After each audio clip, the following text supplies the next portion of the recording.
waso de di ka mbekọ so anazo medical ne regional executives bi ahye dadi nkomo na omo constituency abom krom de to abane ade no wo ma hwa ye ni ye kransa eno makwa akoto abayi flag bearer enu ntie ka se CPP fo so kura de agu ahoboa so a enche omani abrese December 7 abato enu a ebekọ so no omo so betimi anya mo chefa no omo anamusifo aginam ewo pepe ahodro so na ja se Ghana fo ekomakoma ya to aba bi ede ama wo mo.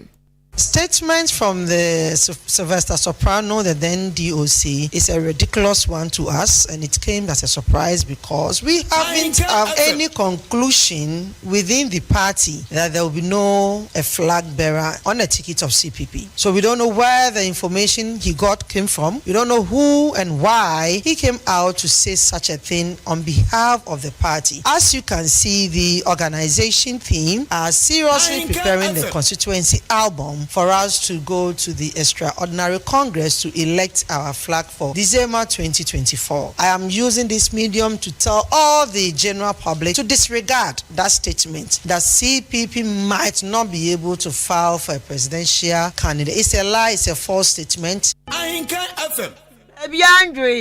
Everywhere no cool. Hey, as I saw the be a minimum. Secretary to be back away there, you also for some why I got a sa.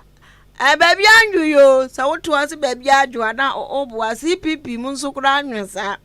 Just so communication director Mwabakasam, and so yes, I saw Robacano, or be a new hubi, or back kind of falla their tour. Yeah, just a and penny for saying, I died for France, so ABC actually apeperium. Oh. Anyami baby ayesh Deputy General Secretary Church for Penny Edema CPP amanyokuo no independent committee ya wo moda so no eja Deputy General Secretary na wote se all kasa echechre nsem wo owura yire Joyce Labi na wo kire wadwen o 0533898915 na me ka kire say ya ka say enye se yese ake wo mo sise yo dabi sese ya ka say napo Dr. Matthew Opoku Prempe sweet napo me di sweet aka ne di ho sans wo nice pa ne ho ofe yi nanim tadwa kama nti wo di sweet napo ya ka say nyese yese bi o emperifo agina tum se won be di Dr. Alhaji Mahamudu Bamiachi ti kire wadwen odwene sen Ghana for musomusen MPP flag bearer ne ya kanet wanya yi ni running mate yo na mosesen Facebook ni YouTube tugum na obia nkyere na dwen o dwere ho sen de keka kwai ene ma mi ndi dwa ye wi a ya toa so afutu akwama amanyofo a ewo Ghana hanum sei na Odi Media Network ye ton TV ODI Electronics adaromanti ye ton air condition fridge, deep freezer, rice cooker, blender, washing machine. Dia me fie ye dai akono bia ye tombi. Mesrawo ma kwada no enye me ko bna fie aka go hweti mi. Mesi ubetu na bra kwabna wode dadoa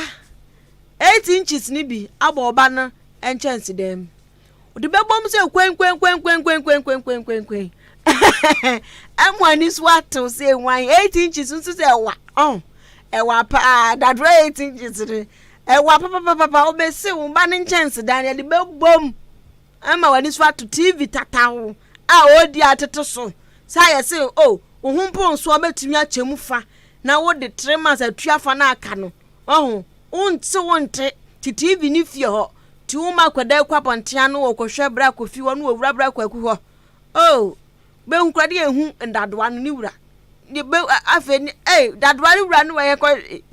ma bra kofi no otitiri tiri bra kwadwo ne so mo doso me pa cho TV keke de ma yamfa TV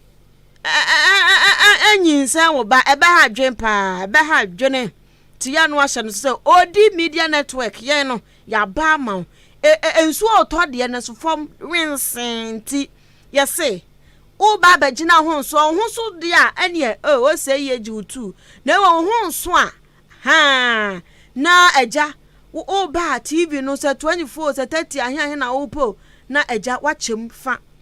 ene say 200 cedis a wo so bi kura me 100 donti munyina 3 months akire wo de atuatua 100 no opapa mo na wo ko nya TV mate fi o mu hwe bi mu sua de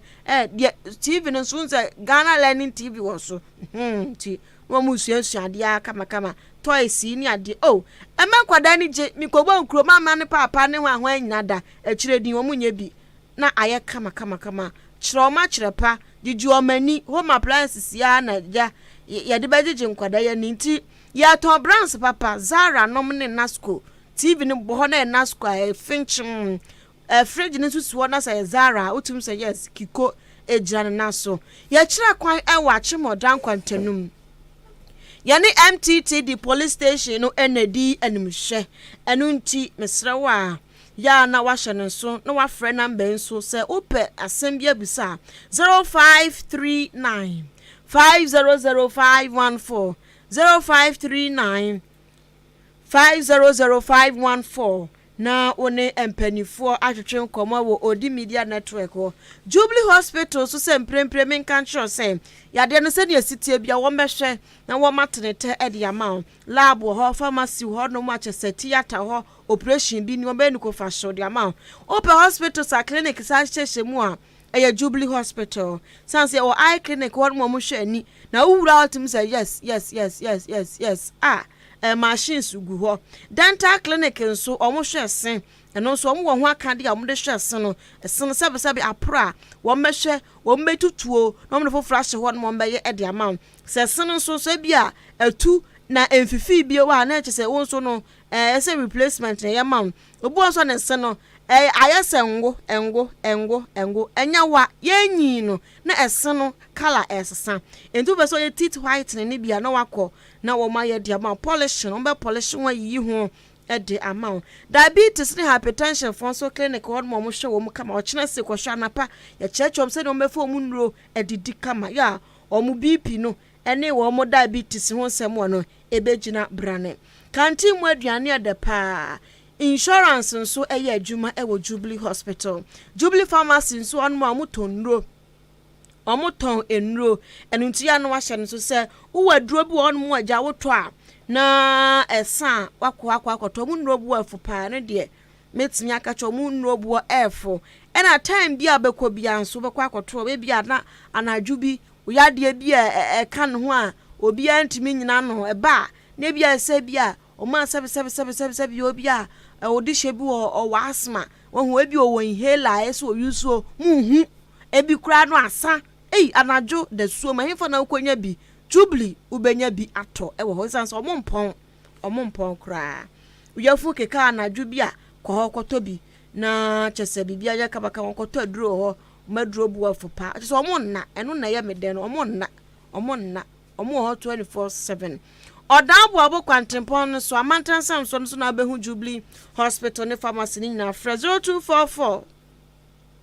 575799 0244575799 and 0241 784645 0241 784645 na oni Jubilee Hospital empany for entretwen komo ma yantoa enume no nsia akan kase bono eso Ahenkan FM Eddie board chairman Eddie National Peace Council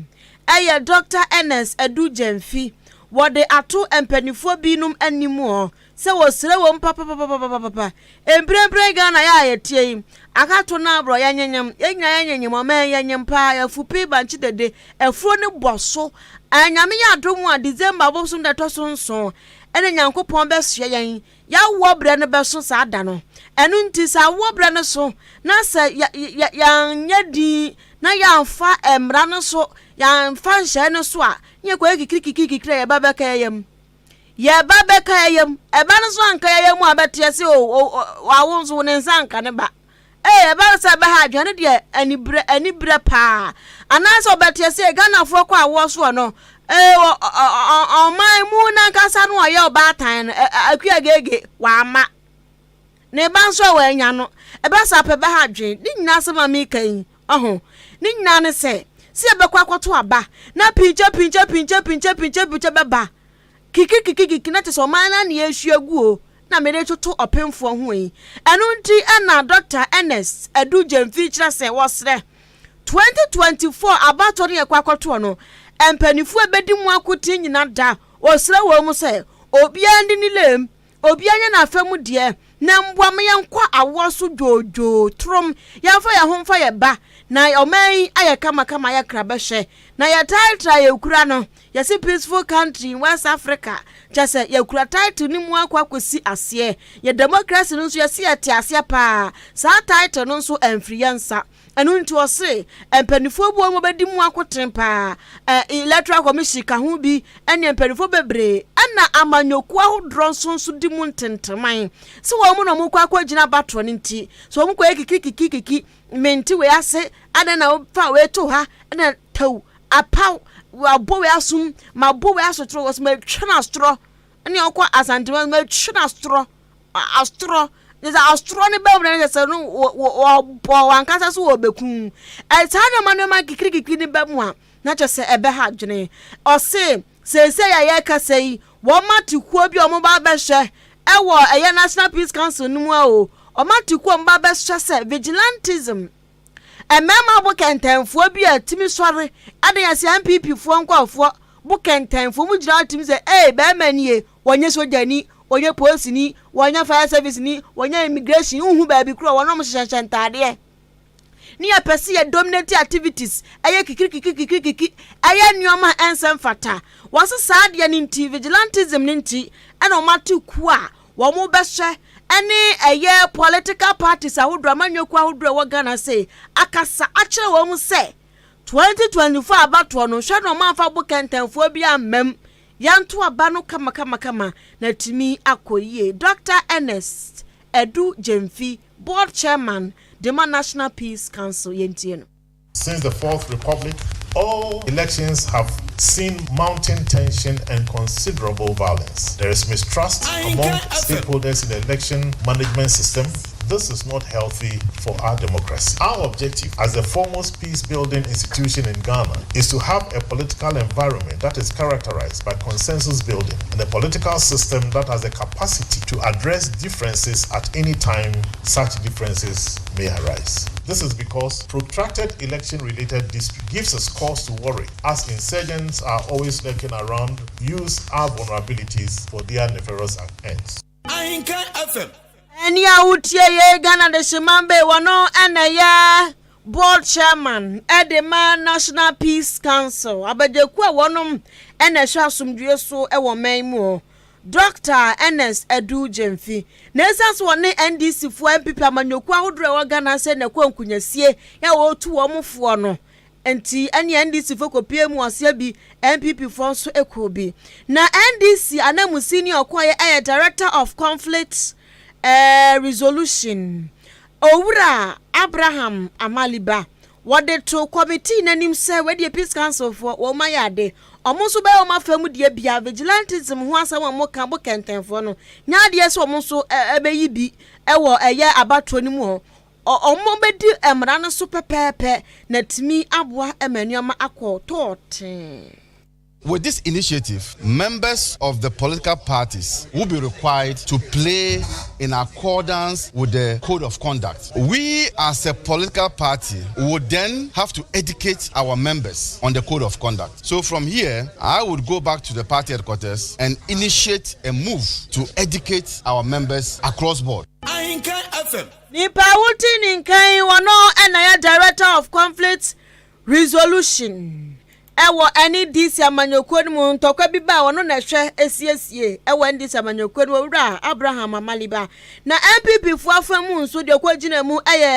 director of finance and administration de wo hwe musika samso ntotoye ewo MPP amanyokwo mu Owura William Yamoa ono nso de tu dwa kire se National Peace Council for ayedeye wo mu nso atie na supem.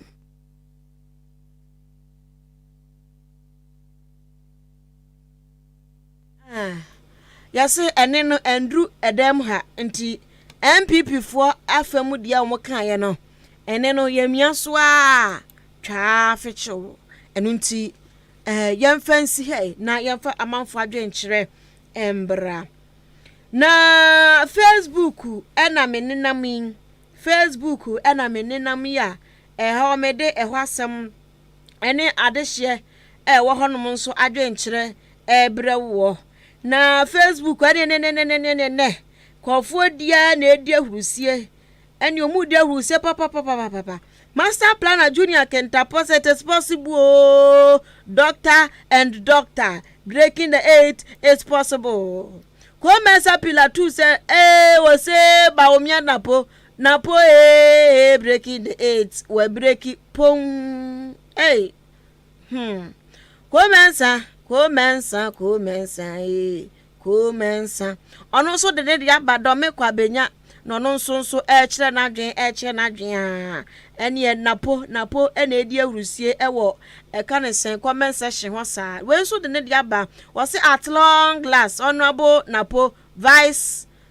president vice president ndi nyamba papa we were running mate ana mo se mato aba no huhum dada wo se next vice president okay what can ye wo se ja bless nyankopon enhira ba wo me apa na napo obebo adwuma ne papa asadufo nyina ni ba ko pe the lion face ene na the lion face ye de asi o ye nyina ye de asi